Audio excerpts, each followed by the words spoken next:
আসসালামু আলাইকুম রহমতুল্লাহি বারাকাতু। সম্মানিত দিনী বন্ধুগণ, আশা করি সকলে ভালো আছেন।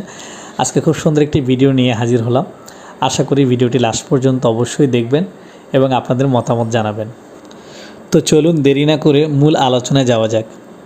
আমার আব্বুর হাতে আপনারা যে ব্যাংকটা দেখতেছেন, এটা হলো আমার বড় মেয়ে মাইমুনার ব্যাংক।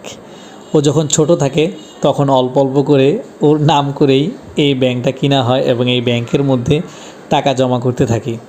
আল্লাহর অশেষ মেহেরবানিতে প্রায় 2 বছরের মতো, যদিও লাস্ট আসলে ওইভাবে করে টাকা জমা করা হয়নি, তো 2 বছরের মতো একটু একটু করে এই টাকাগুলো জমা করি।